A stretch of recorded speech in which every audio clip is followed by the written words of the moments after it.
سورہ العنکبوت پارہ نمبر 20 آیہ کریمہ نمبر 14 اور 15۔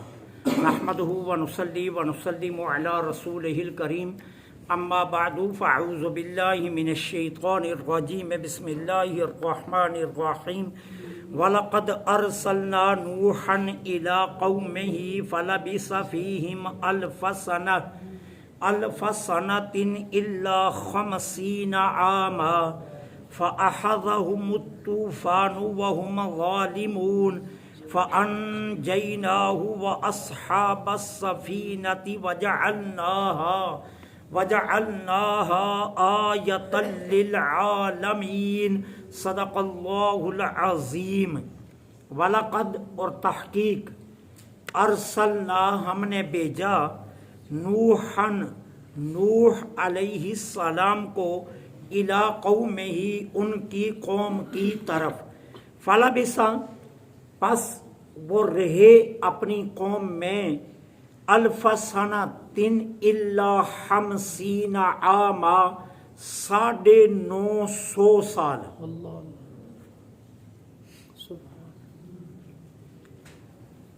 فاخذ پس پکڑ لیا ان کو، الطوفان و طوفان نے، وہم ظالمون اس حال میں کہ وہ ظلم کرنے والے تھے۔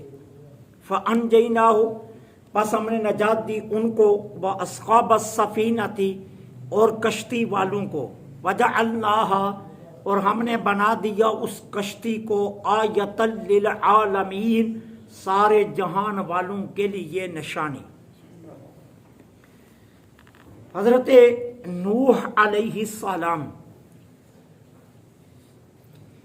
یہ آدم علیہ السلام کے بیٹے قابیل،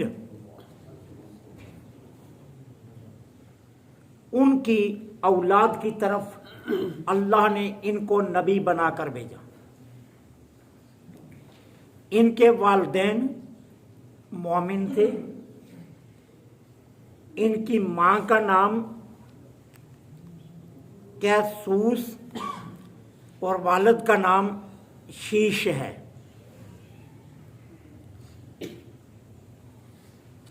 بہت سی باتوں میں مفسرین کرام کے درمیان اقوال ہیں۔ سب سے پہلی بات کہ ان کو نبوت کب دی گئی؟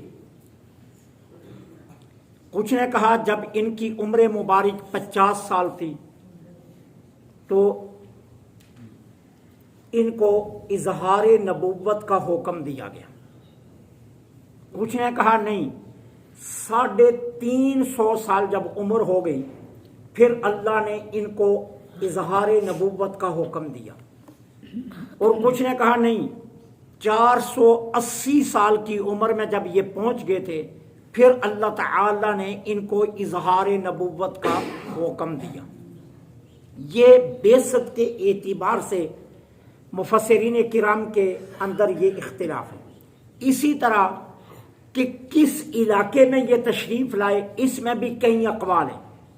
کچھ مفسرین کرام فرماتے ہیں کہ یہ ہند میں آئے، کچھ مفسرین کرام فرماتے ہیں کہ یہ عراق کا شہر ہے بابل، اس میں تشریف لائے، کچھ نے کہا یہ کوفہ میں آئے۔ اس طرح اقوال ہیں، لیکن صحیح قول کیا ہے؟ صحیح قول یہی ہے کہ یہ بابل میں آئے، عراق کے اندر۔ آدم علیہ السلام کے وصال سے 126 برس بعد یہ تشریف لائے، اور حضرت ادریس علیہ السلام کے بعد یہ پہلے نبی ہیں۔